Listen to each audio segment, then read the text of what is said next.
Good day, everyone. So for today's video, we're going to discuss something about areas under the standard normal distribution.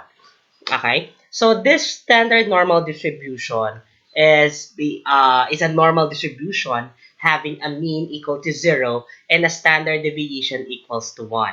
So dun sa previous video natin, we have assumed that our continuous random variable is normally distributed.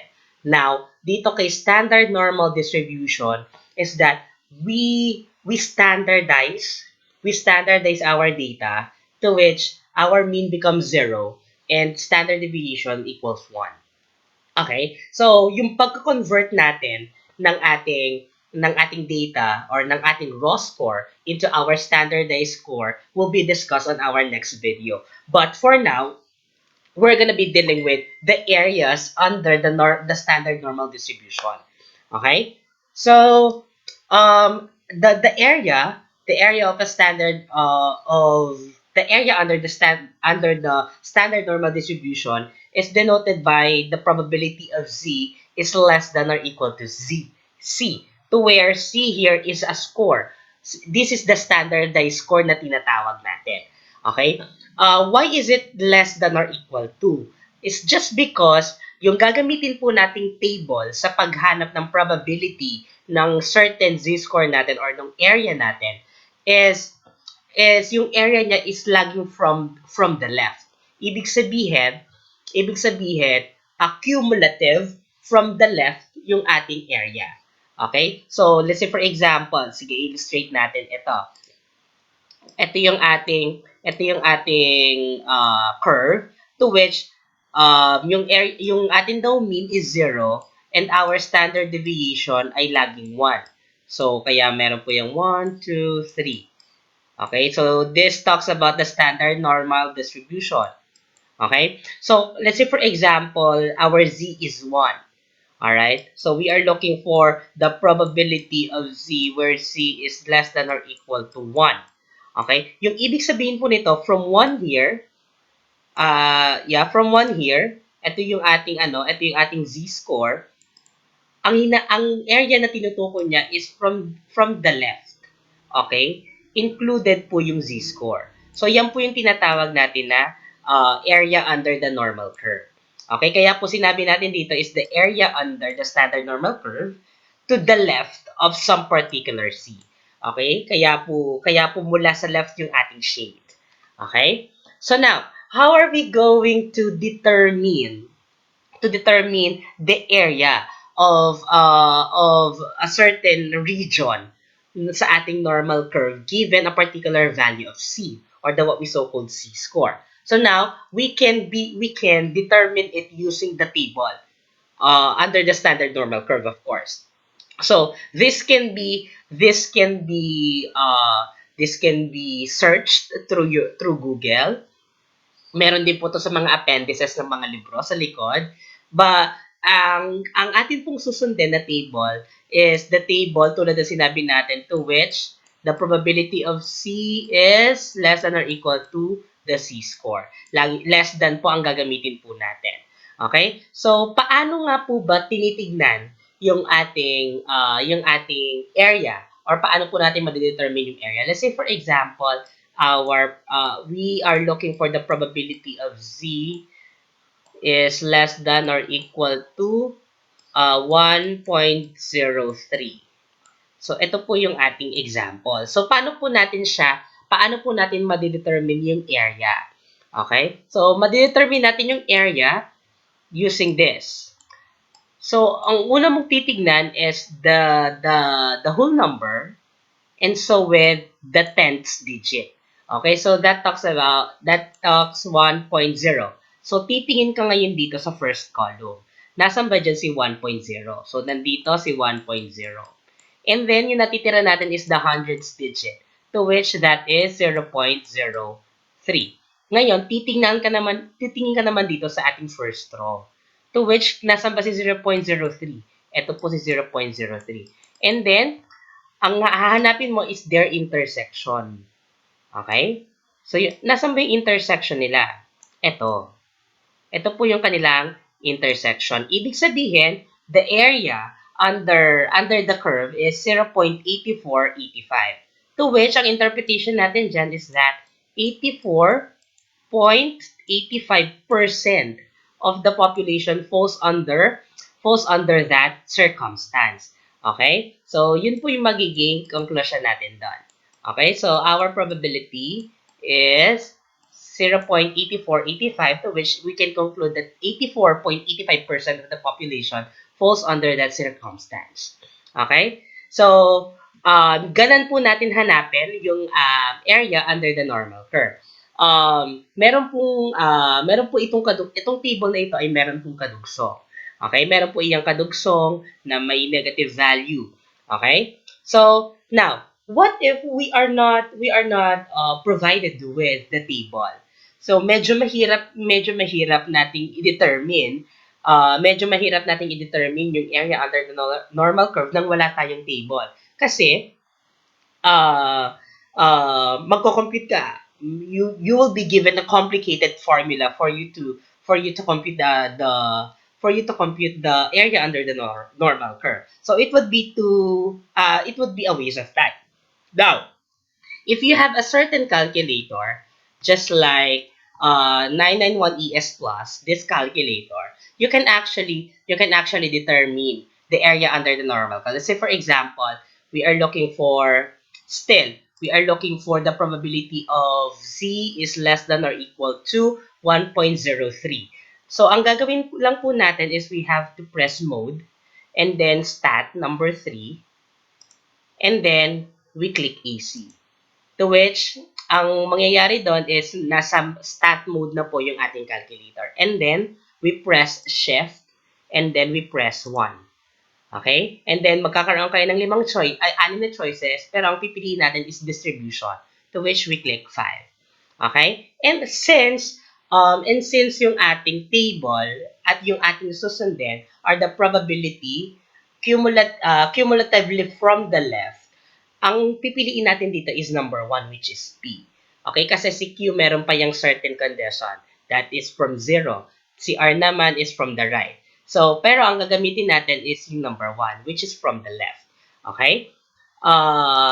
Now, we will just what? We will just enter 1.03 here. So, we have 1.03. And then close parenthesis. And then we press equals. It says there that the probability would be 0.84849. So, mas specific sa calculator kasi 5 decimal places po yung ibinigay.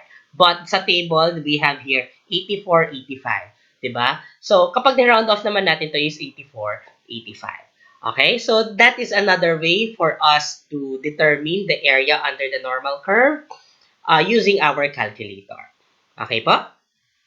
So let us have another example. Suppose we are looking for the probability of Z such that it is less than or equal to negative 0.86. All right? So we are looking for the area under this circumstance. So ang unahin po natin is negative 0.8. So we have your negative 0.8. Nasaan ba siya? So ito. And then, we have the hundredths digit. We have 0.06. So, nasan ba si 0.06? Ayon. So, their intersection. Nasan yung intersection nila? So, ito po. We have here 0. The probability would be 0.1949 or 19.49% of the population falls under this circumstance. Okay, so we can actually check it using our calculator, to which, ang gagawin natin again, we press mode, we have stat, and then press EC, and then we have shift 1, and then we press distribution number 5, and then we press 1. So, the probability of negative 0.86. Okay, and then we have to press equals, to which, ang lalabas po is 0.1948.9. Mas accurate po yung nasa calculator. Again, kasi 5 decimal places po yung ibinibigay niya. Okay? So, that's how we determine the area under the normal curve, given your z-score. Okay? Given your z-score or your c value. Alright. But, there are instances that on your problem, hindi lang po laging probability of z is less than or equal to negative 0.86, ganyan-ganyan. Alright? Hindi po laging less than yung ibinibigay. Minsan may problem to which if we are going to analyze it, greater than pala siya. So how are we going to determine that? Na ang table natin ay ito. Okay? So there are instances that we are looking for the probability of z is greater than or equal to c. Let's say for example, we are looking for the probability of c is greater than or equal to 1.03. Yung kanina natin. Ayan. So let's say for example that. If we are going to graph that using our standard normal curve, if this is our mean, this is 0, and then this is 1, this is 1. So, si 1.03 nandito sa part na to. And we are not looking for this part, but for this part. Okay? So, paano po natin magagawa yon? We are given the fact that the the area under the normal curve is 1. 'Di ba? And that is one characteristic of a normal curve. That the area is, or the sum of the area of the whole curve is 1. Okay. So, kung yung problem natin or kung yung table natin, binibigyan tayo ng area from the left. Okay? So, para makuha natin yung area from the right, ang gagawin lang natin is that we deduct 1, or we deduct it from 1. Yung probability no less than siya. Okay? So, yun lang po yung gagawin natin. Kasi, etong buong to, 1, tapos kapag bininus mo itong part na ito, then, ito yung matitira. Okay? So, yun po yung magiging kalalabasan. So, for us to get the probability of, so the probability of z is greater than or equal to 1.03 can be obtained by 1 minus p, the probability of z is less than 1.03. And that would be 1 minus, again, what is the probability of z? So we have here shift 1, distribution, and then we have p. That would be 1.03. Okay, so that would be 0.8485. We have 0.8485. Okay, and if we are going to, what do you call that? If we are going to simplify this one, that would be, so minus 1, so that would be 0.1515. All right. Or, in conclusion, 15, the upper 15%. All right? Do not forget that. Upper 15.15% kasi from the right yung tinitingnan natin. Okay? So, yun po yung ibig kong sabihin. Let's for example, our data is all about height. So, ibig sabihin nito, taller. Kapag less than, shorter. So, ganun lang po siya intindihin. Okay po? So, that's how we get the probability of z such that it is greater than or equal to the z-score. Okay? Again, para makuha po ito, we have 1 minus the probability of z is less than or equal to c. Now, there are cases na dalawa within the interval. Okay? Within the interval po yung probability na hinahanap natin. If this is 0, and this is A, and this is B. Okay? So, paano po natin siya makukuha? Paano po natin makukuha yung probability nung nasa gitna? Okay? So, simple lang po. Para makuha natin yung probability nung nasa gitna is that we have here the probability of C is greater than or equal to A but less than or equal to B. Alright, so para makuha natin yung probability, ang unahin natin kukunin is yung probability ng mas malaki. Nasaan ba yung mas malaki from the left? Kasi yung table nga natin from the left yung binibigay. So, ang probability ng from the left ay yung B. So, kukunin muna natin yung probability nung B, nung Z is less than or equal to B.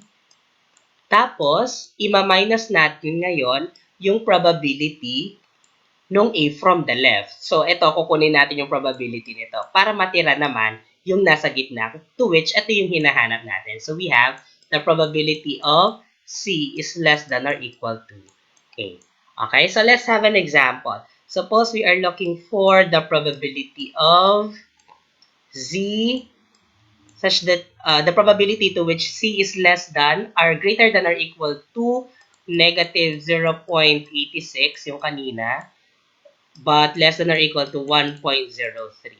Alright, so we have here, para makuha po yan, probability ng mas malaki, we have 1.03, Z is less than or equal to 1.03, minus the probability of Z is less than or equal to the probability of A. We have negative 0.86.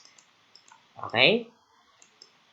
So, by getting the probabilities, we may use our calculator or we may use our table to which alam na po natin that the probability of Z to which it is less than or equal to 1.03 is 0.8485 minus the probability of Z which is less than or equal to negative 0.86. So, gagamit po tayo ng table. We have shift 1 or gagamit tayo ng calculator, shift 1, press 5, and press 1. We have negative 0.86. Alright, so that would be, again, that would be 1949. Alright, so we have 0.1949. And by simplifying this, we would have 0.8485 minus 0.1949. That would be that would be 0.8485 minus 0.1949. Okay, so that would be 0.6536.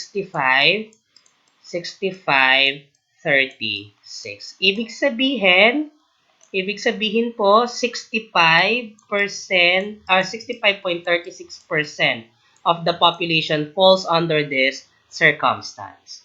Okay, the middle 65 siguro. Okay, if that is the case. So that's how we determine the areas under the normal curve. Okay, so again, as a review, the probability of Z is less than or equal to C. So, kukunin lang natin siya basta using the table. But, if we are given the probability of Z is greater than or equal to C, para makuha po siya is that we have to have 1 minus the probability of C is less than or equal to C. Okay po? And lastly, kapag within the interval yung probability natin, then we have to have the probability of C is less than the higher value minus the probability of C to which it is less than the lower value. Okay, so that's how we get the areas under the normal curve. So there are cases na yung problem naman natin, ang binibigay naman sa atin is the population or the percent.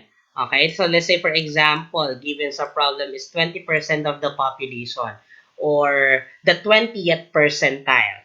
Okay? So, yun po yung binibigay sa atin, 20th. And then, we are going to determine our z-score.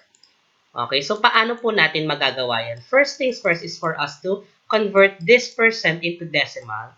That is 0.2000. Okay? So, in 4 decimal places kasi 4 decimal places lagi ang ginagamit natin. Ngayon, babalik ta rin natin yung process. Pupunta tayo kay table at hahanapin natin dun sa mga values yung malapit kay 0.2000. Alright?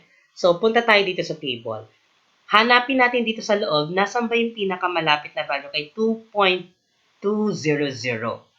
Alright? So, nandito po siya, di ba? 0.2000. Ano ba yung pinakamalapit? Ito ba or ito? Alright, di ba? So, mas malapit itong si 0.2005. Alright, hence, we would approximately assume or we would approximately have the z-score to which, balik rin naman natin yung process. Ano to? Yung hundreds place, 0.04, and then we have here this one. So, hence, we have the z-score to which it is equal to negative 0.84. So, binaliktad lang po natin yung process. And on our next video, we will be discussing how to convert our raw score into a z-score. Okay? And so, with the application of the area under the normal curve.